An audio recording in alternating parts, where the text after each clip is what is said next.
Hello class 12।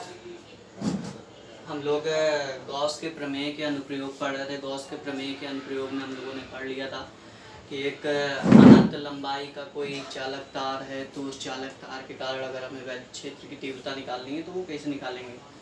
तो वैद्युत क्षेत्र की तीव्रता सबसे पहले तो गॉस की प्रमेय हम जहाँ भी अप्लाई करेंगे तो एक चीज़ का हमें ध्यान रखना है कि गॉस की जो प्रमेय होती है उसके लिए हमें कोई ना कोई एक गॉसियन पृष्ठ चाहिए।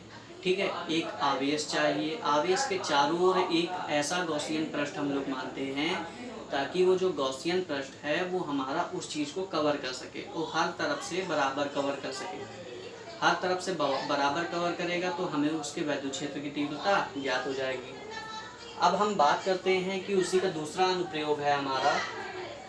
दूसरा अनुप्रयोग क्या है कि एक बेलन के कारण, ठीक है, एक बेलन के कारण जो वैद्युत क्षेत्र की तीव्रता होगी वो कितनी होगी। ठीक है, अब इसको चार पार्ट होते हैं। चार पार्ट हम छोटे से बताए दे रहे हैं। ठीक है, कैसे करना है, क्या करना है, चलिए बताते हैं हम लोग।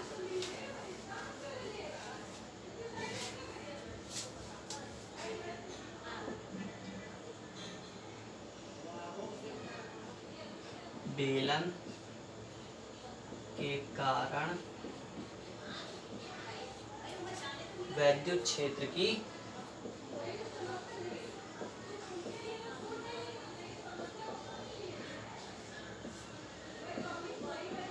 तीव्रता।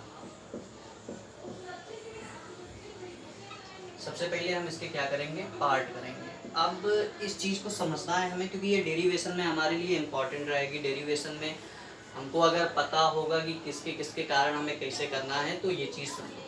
सबसे पहला पार्ट होता है तुम्हारा कि सॉलिड कंडक्टिंग सिलेंडर के लिए। सॉलिड कंडक्टिंग सिलेंडर मतलब कि ठोस, ठीक है, सॉलिड ठोस हो गया। चालक बेलन के कारण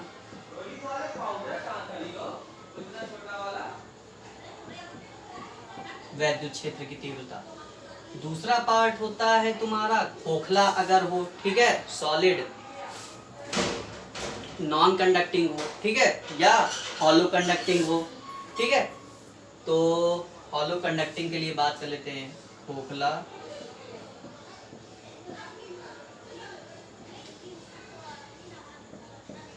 चालक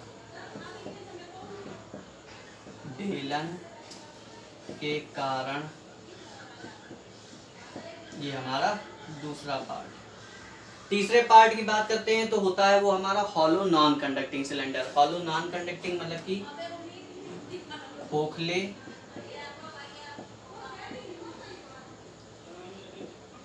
अचालक या कुचालक भी लिखा रहता है कहीं कहीं पे, बेलन के कारण वैद्युत क्षेत्र की तीव्रता। अब कारण क्या है, वैद्युत क्षेत्र की तीव्रता आप से लगा लेना। चौथे पार्ट की बात करते हैं तो ठोस चालक बेलन हो गया हमारा, खोखला चालक बेलन हो गया, खोखला अचालक या खोखला कुचालक बेलन हो गया। तो खोखले के तो दोनों पार्ट हो गए, लेकिन ठोस का एक पार्ट बच गया। तो चौथा होता है वो हमारा ठोस कुचालक बेलन के कारण। अब एक चीज हमें समझना है इसमें कि बेलन के कारण हम जब भी वैद्युत क्षेत्र की तीव्रता निकालते हैं तो हमें एक मानना पड़ेगा क्या, गॉसियन पृष्ठ। अब उस गॉसियन पृष्ठ की बात करते हैं तो गॉसियन पृष्ठ हम मानेंगे क्या, एक सिलेंडर ही मानेंगे। जाहिर सी बात है, सिलेंडर के चारों ओर एक सिलेंडर मान सकते हैं हम लोग, या अगर उसके अंदर निकालना है तो अंदर एक सिलेंडर मान सकते हैं, या उसकी सतह पर निकालना है तो सतह पर सिलेंडर मान सकते हैं। लेकिन ये तीन पार्ट हमने एक साथ लिखे, चौथा पार्ट हमने अलग लिखा। क्यों अलग लिखा, इस चीज को समझ लो। देखो, इन तीनों की अगर हम बात करते हैं तो इन तीनों में जो आवेश है, ठीक है, ध्यान रखना इस चीज को, आवेश हमारा सतह पर एक समान रूप से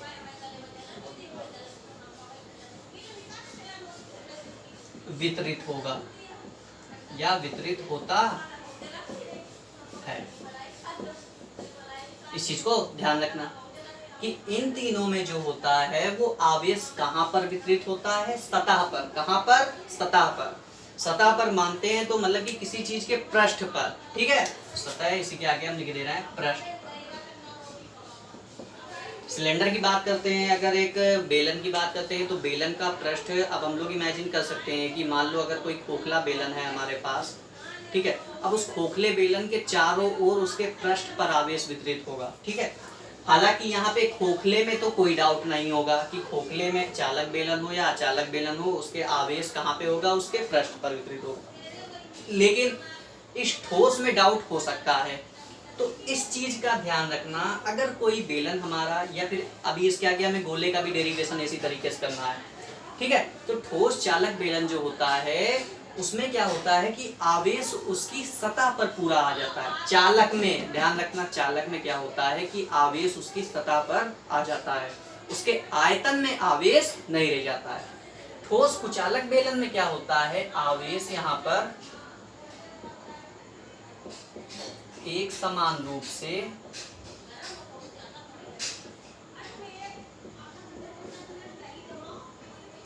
आयतन में वितरित होता। तो अब इस चीज का अंतर समझ में आ गया होगा कि हमारा जो होता है ठोस चालक बेलन में या खोखले चालक बेलन में या खोखले अचालक या कुचालक बेलन में जो होता है वो आवेश कहाँ पर? सतह पर या पृष्ठ पर एक समान रूप से हमारा वितरित होता है। अगर बात करते हैं ठोस कुचालक बेलन के कारण, तो ठोस कुचालक बेलन में क्या होता है, आवेश एक समान रूप से उसके आयतन में वितरित होता है। कहाँ वितरित होता है? आयतन में वितरित होता है, ठीक है। अब बेलन के कारण वैद्युत क्षेत्र की तीव्रता जो है वो हम ट्रिक से काम करेंगे, ठीक है। इन तीनों के लिए डेरिवेशन सेम होता है, इसके लिए डेरिवेशन अलग होता है।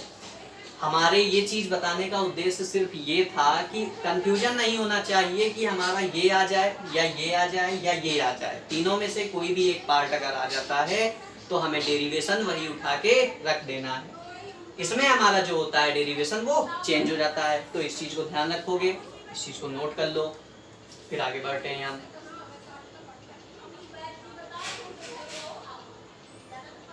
हो गया? कोई दिक्कत? आगे बढ़े। देखो, अब हम पहले इन तीनों की डेरिवेशन की बात करते हैं, फिर लास्ट में इसके डेरिवेशन की बात करेंगे, ठीक है।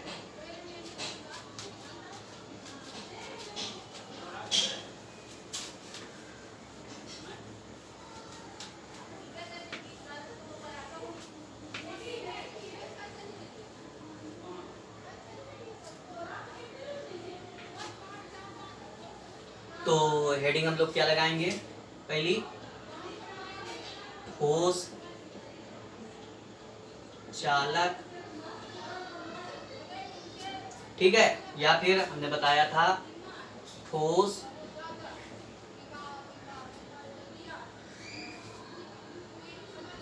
नहीं, खोखला, खोखले चालक अथवा खोखले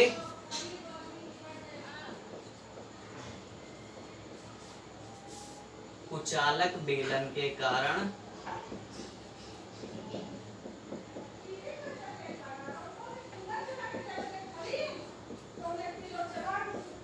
वैद्युत क्षेत्र की तीव्रता।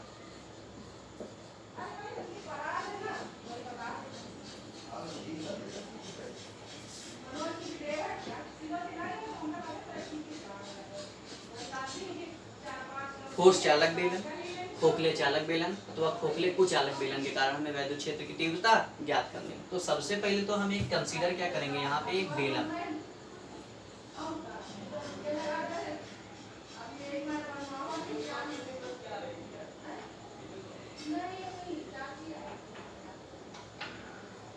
ये हमने क्या मान लिया? बेलन मान लिया।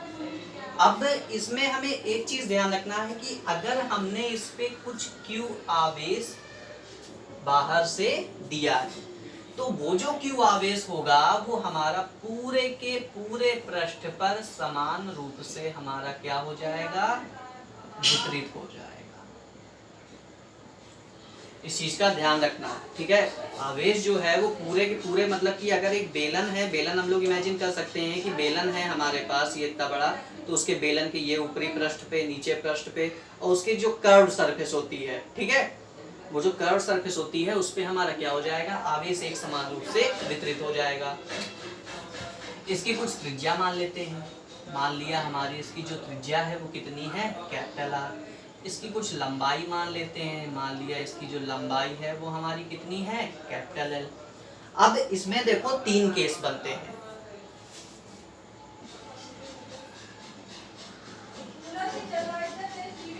ठीक है, वैद्युत क्षेत्र की अगर तीव्रता हमें यहाँ पे निकालनी है तो 3 केस बनते हैं। पहला केस बेलन के भीतर, दूसरा केस बेलन के पृष्ठ पर, तीसरा केस बेलन के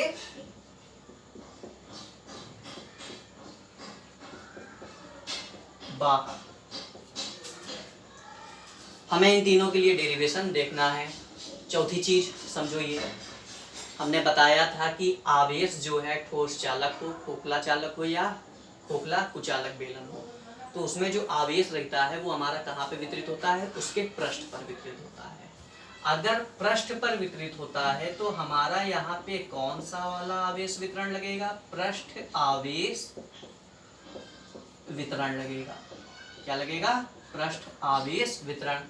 पृष्ठ आवेश वितरण को हम किससे निरूपित करते हैं, तो ये पता होना चाहिए। किससे निरूपित करते हैं, सिग्मा से निरूपित करते हैं। किससे, सिग्मा से। सबसे पहले हम बात कर लेते हैं कि बेलन के भीतर वैद्युत क्षेत्र की तीव्रता कितनी होगी। तो बेलन के भीतर अगर बात करते हैं तो सबसे पहले हमें बेलन के भीतर कोई ना कोई एक गॉसियन पृष्ठ मानना पड़ेगा। अब गॉस के नियम का अगर अनुप्रयोग है तो जाहिर सी बात है गॉसियन पृष्ठ हमें मानना ही पड़ेगा, और इस चीज में हम गॉस का नियम ही अप्लाई कर सकते हैं और किसी नियम के द्वारा वैद्युत क्षेत्र की तीव्रता नहीं निकाल सकते हैं। इस चीज का ध्यान रखना। तो सबसे पहले एक अपने मन से अंदर हम क्या मान लेते हैं, एक बेलन मान लेते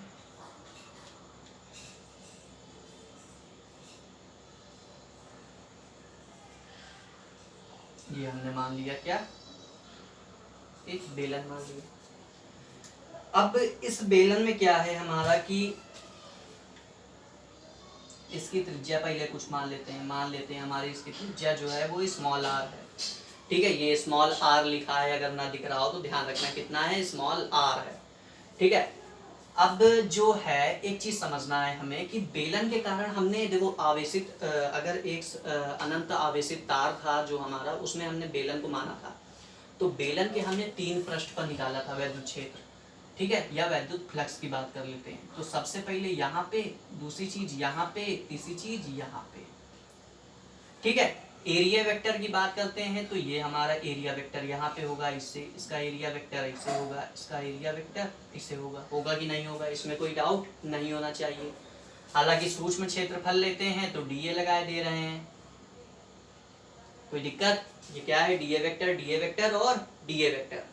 ठीक है, अब बात करते हैं अगर फाई नेट की,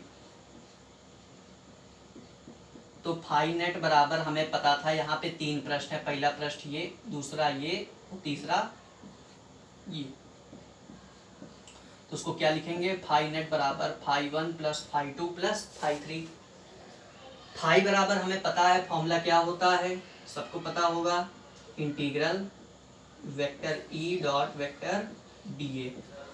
ठीक है, डॉट प्रोडक्ट होता है तो हमने बताया था E D A cos theta होता है। तो अगर बात करते हैं यहाँ पे फाई 1 की, तो ये समझो कि हमारा अंदर जो है वेक्टर ई, वैद्युत क्षेत्र जो होगा वो हमारा कहाँ पे होगा, हमने बताया था बेलन में कि जो वैद्युत क्षेत्र होता है वो हमारा किस साइड होगा। जाहिर सी बात है, अब यहाँ पे आवेश वितरित है, धनावेश जो होगा, मान लो ये बेलन रखा है तो धनावेश से हमारा वैद्युत क्षेत्र की तीव्रता किस साइड, वैद्युत बल रेखाओं की अगर बात करें तो वो वैद्युत बल रेखाएं उससे चारों तरफ निकल रही होंगी। ठीक है, हालांकि यहाँ पे अनंत आवेशित नहीं है। ठीक है, तो इस चीज का ध्यान रखना, जो वैद्युत बल रेखाएं हैं, मान लो ये सिलेंडर रखा हुआ है तो उससे ये इस प्रकार कुछ निकल रही होंगी। ठीक है, इस चीज का ध्यान रखना। अब बात करते हैं यहाँ पे, तो वेक्टर ई की डायरेक्शन इस साइड होगी कि नहीं होगी, और डीए की वेक्टर हमारी अपर साइड है, तो हम यहाँ पे क्या लिखेंगे, E dot D A cos कितना एंगल बन रहा है 90।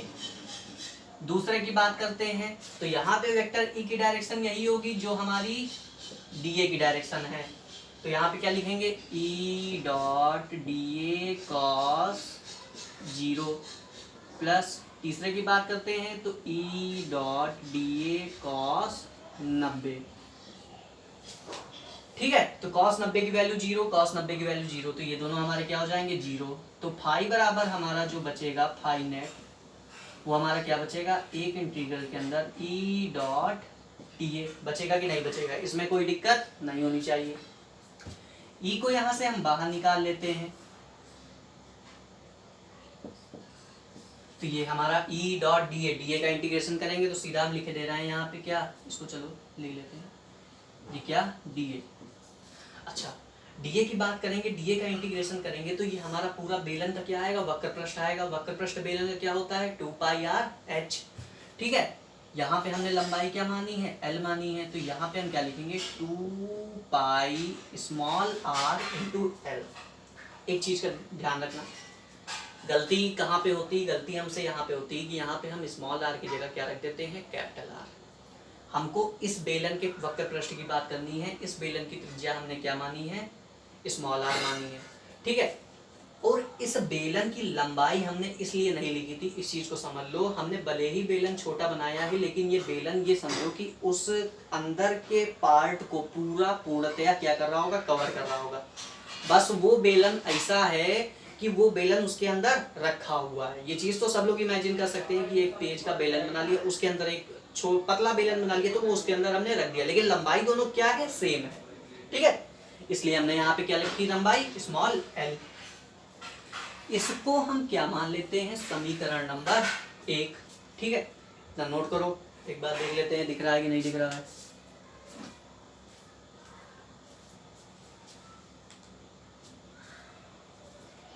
हाँ, सब कुछ दिख रहा है। ठीक है, हो गया, आगे बढ़े। देखो, अब समीकरण नंबर 1 हो गया हमारा, ये चीज हम मिटा रहे हैं। ठीक है, ये हम बेलन के भीतर की बात कर रहे हैं, तो हेडिंग लगा के करना ये चीज कि बेलन के भीतर क्या होगा।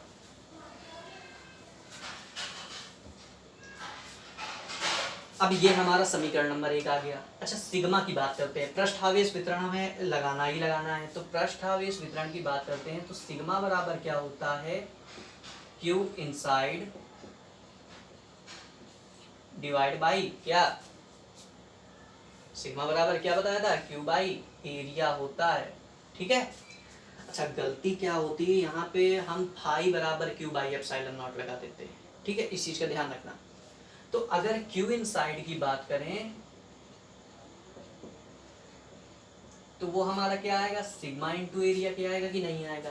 अच्छा, अगर हम बात करें यहाँ पे क्यू इनसाइड कितना होगा, ठीक है, भले यहाँ से कुछ भी आ रहा हो, लेकिन यहाँ पे बात करें तो हम बता चुके हैं कि अगर एक बेलन बाहर रखा हुआ है, सारा का सारा आवेश जो है उसके पृष्ठ पर वितरित है। ठीक है, सारा का सारा आवेश अगर उसके पृष्ठ पर वितरित है तो अंदर तो कुछ आवेश होना चाहिए नहीं, अंदर हमारा क्या है, उसका आयतन है। ठीक है, तो आयतन में आवेश क्या होगा, 0 होगा, तो क्यू इनसाइड हम यहाँ पे क्या लिखेंगे, 0। हालांकि इस चीज का भी काम मिलेगा, काम पड़ेगा हमें अगले वाले में। ठीक है, क्यू इनसाइड हमारा यहाँ पे क्या होगा, 0। इस चीज का रीजन भी लिख लेना, क्योंकि आवेश हमारा कहाँ पर वितरित है, पृष्ठ पर वितरित है। ठीक है, इस चीज का रीजन यहाँ पे छोटा सा ब्रैकेट में लिख लेना, यहाँ पे लिखे दे रहे हैं, आवेश पृष्ठ पर वितरित।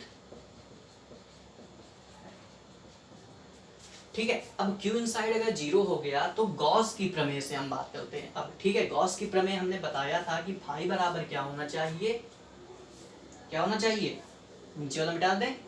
देखो,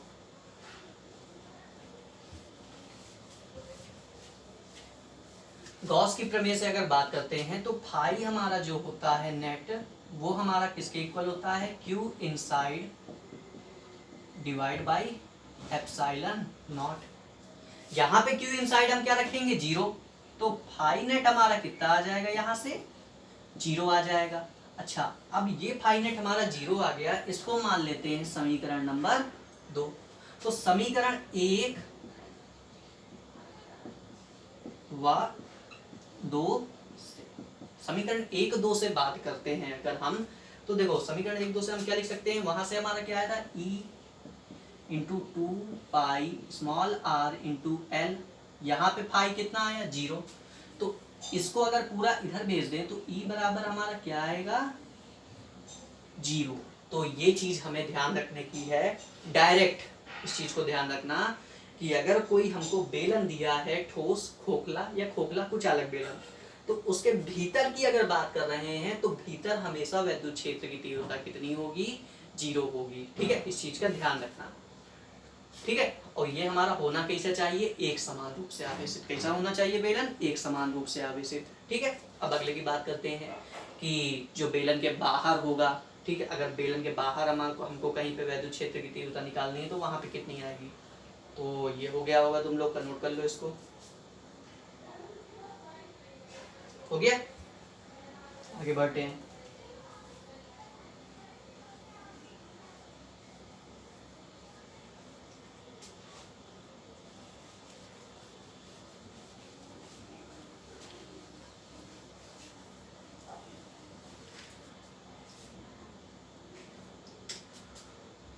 तो दूसरा हमारा पार्ट क्या है, बेलन के बाहर विद्युत क्षेत्र की तीव्रता। तो बेलन के बाहर अगर बात करते हैं तो हम लोग देखो क्या लिखेंगे यहाँ पे, सबसे पहले तो ये अंदर वाला फिगर मिटाना पड़ेगा, फिगर 3 बार बनाना पड़ेगा। ठीक है, इस चीज का थोड़ा सा ध्यान रखना, हम मिटा के कर रहे हैं लेकिन इसको बनाना पड़ेगा तुम्हें। ये वाला बेलन हमारा उसी तरीके से है, कोई डीए वेक्टर नहीं है। ठीक है, ये वाला बेलन भी हमारा उसी तरीके से, त्रिज्या हमने आर ही मानी है, लंबाई एल ही मानी है। ठीक है, अब बस हमें क्या करना पड़ेगा कि बेलन जो हमें मानना पड़ेगा वो हमें इसके बाहर मानना पड़ेगा।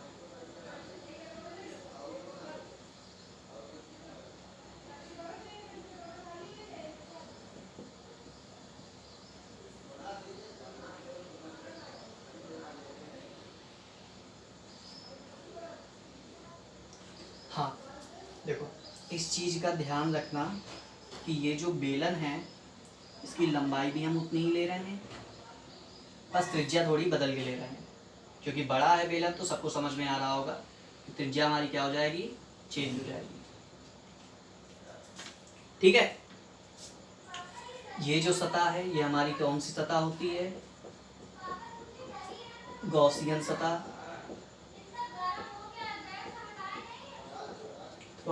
पृष्ठ उसमें हमने नहीं बताया था तो उसमें भी ध्यान रखना, जो भीतर वाला था वो क्या था, हमारी गॉसियन पृष्ठ थी, और ये हमारा क्या है, बेलन है, जिसके कारण हमें निकालना है। ठीक है, या इसको हम कह सकते हैं कि ओरिजिनल सरफेस है हमारी। अब बात करते हैं तो आवेश तो हमारा अंदर वाले बेलन में ही वितरित है। ठीक है, इस बाहर वाले बेलन में नहीं है, इस चीज का थोड़ा सा ध्यान रखना। तो आउटसाइड की अगर बात करते हैं तो सबसे पहले तो हम फ्लक्स निकालते हैं। तो सबसे पहले तो यहाँ पे विद्युत क्षेत्र की तीव्रता जो होगी, यहाँ पे एरिया वेक्टर की बात करते हैं तो विद्युत क्षेत्र की तीव्रता तो यही होगी, डीए वेक्टर हमारा कुछ इस तरीके से होगा। यहाँ पे अगर बात करते हैं तो विद्युत क्षेत्र की तीव्रता ये होगी, क्योंकि लंबाई बराबर है, इस चीज का ध्यान रखना थोड़ा सा।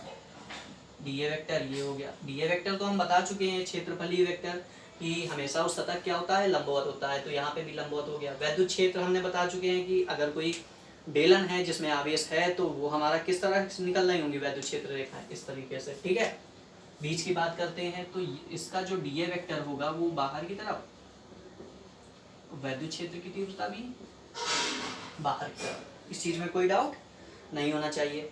अब हम बात कर लेते हैं फाई टोटल की। तो फाई टोटल इसके अकॉर्डिंग अगर निकालें तो हमारा किसके इक्वल होगा, फाई 1, इसको हम फर्स्ट सरफेस, इसको सेकेंड सरफेस, तो इसको थर्ड सरफेस का नाम दिए देना है। Phi 1 plus phi 2 plus phi 3 के बराबर होगा कि नहीं होगा। ठीक है, फाई 1 की बात करते हैं तो वही integral E vector dot D A vector, तीनों पहले हम ये लिख दे रहे हैं, E vector dot D A vector plus E vector dot D A vector. ठीक है, अब बात करते हैं पहले वाले में, तो ई डी ए कॉस क्या लिखेंगे 90 डिग्री, क्योंकि ये देखो कोण कितना बन रहा है 90 डिग्री का। दूसरे की बात करते हैं तो E D A cos 0 degree, plus तीसरे की अगर बात करते हैं तो ई डी ए कॉस 90। इसमें तो कोई डाउट नहीं होना चाहिए, तो पिछले वाले जैसा सेम स्टेप है। ठीक है, तो ये टर्म और ये टर्म हमारा क्या हो जाएगा 0 हो जाएगा। तो फाई टोटल इसके अकॉर्डिंग अगर बात करते हैं तो ई बाहर निकाल लेते हैं, हमारा अंदर क्या बचेगा डी ए बचेगा कि नहीं बचेगा, कॉस 0 की वैल्यू 1 हो जाएगी। अच्छा डी ए की बात करते हैं, तो अब यहाँ पे एक चीज समझने की है, एरिया वक्र पृष्ठ लेंगे उसका, जाहिर सी बात है, तो वो हमारा 2 पाई आर एच होता है। अब देखो डाउट ना रहे इस चीज के लिए, अगर हम इसको सेंटर माने हैं तो यहां से लेके यहां तक की त्रिज्या को हम फिर से क्या मान रहे हैं स्मॉल आर। कितनी स्मॉल आर, ये हमारा मिड पॉइंट है।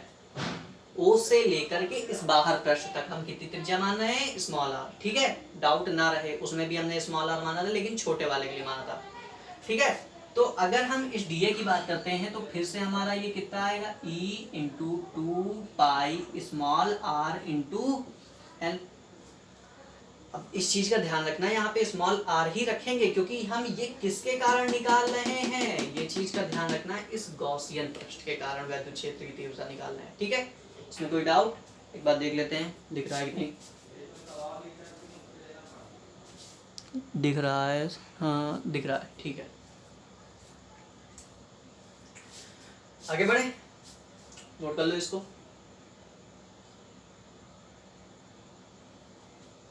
हो गया,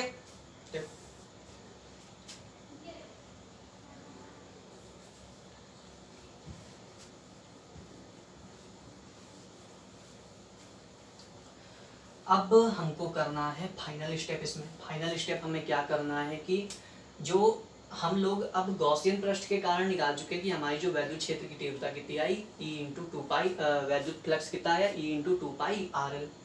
अब हम वैद्युत फ्लक्स निकालेंगे किसके कारण, हम गॉस की प्रमेय से। किससे, गॉस की प्रमेय से। ठीक है, तो सबसे पहले तो हमने बताया था कि आवेश जो होगा वो पृष्ठ पर वितरित होगा। ठीक है, तो पृष्ठ आवेश वितरण से,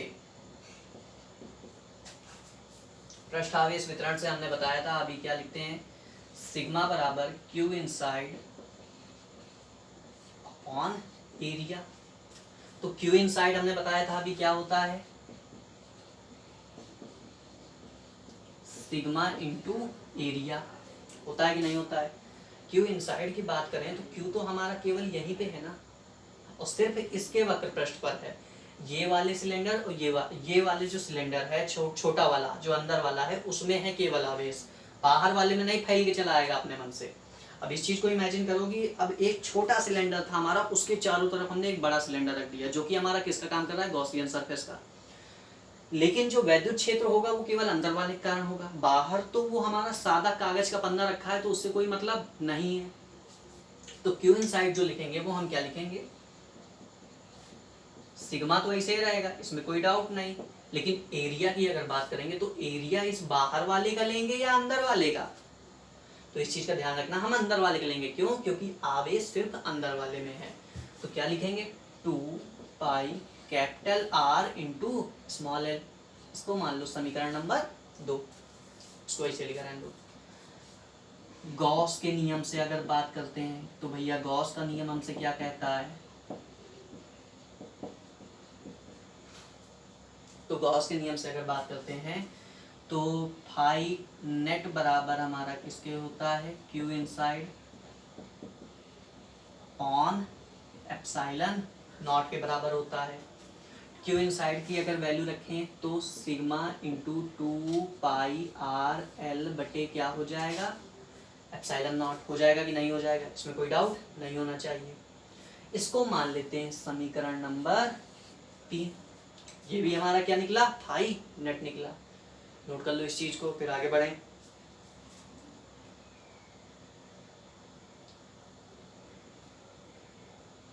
हो गया, चलो आगे बढ़ते हैं।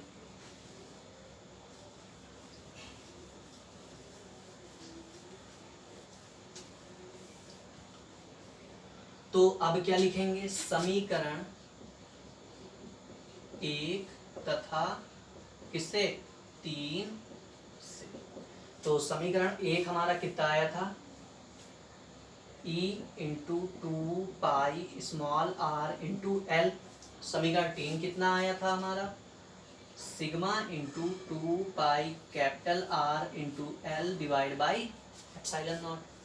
देखो 2πL हमारा क्या हो जाएगा, कैंसिल हो जाएगा कि नहीं हो जाएगा।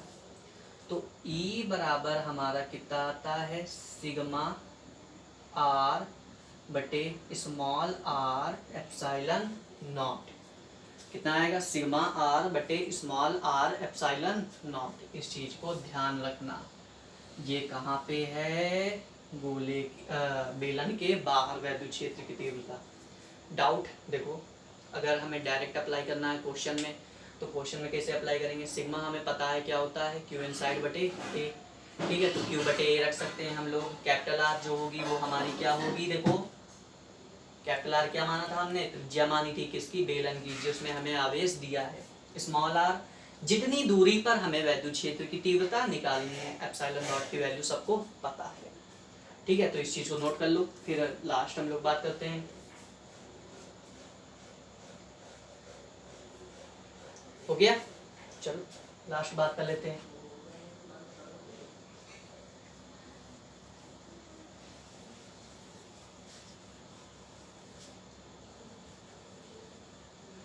पूरा चित्र एक बार मिटा रहे हैं, फिर से बनाएंगे।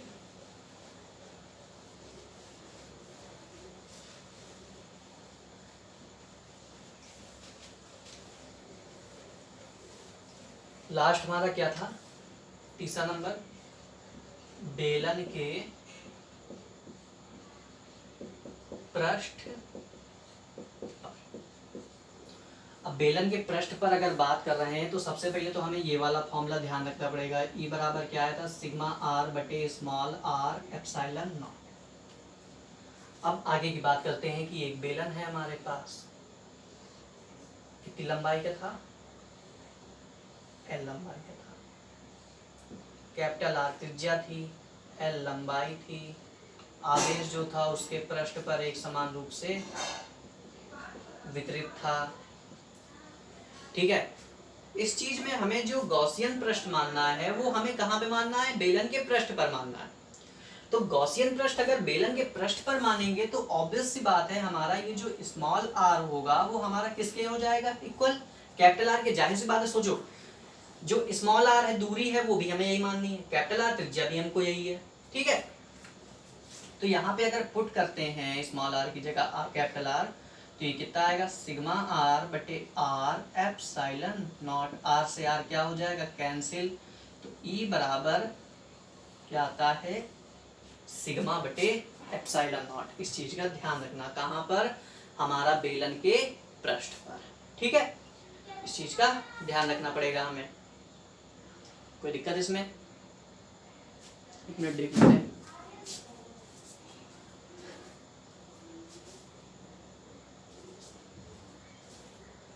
हो गया। हाँ, एक लास्ट चीज हम बता दे रहे हैं, ग्राफ इसका।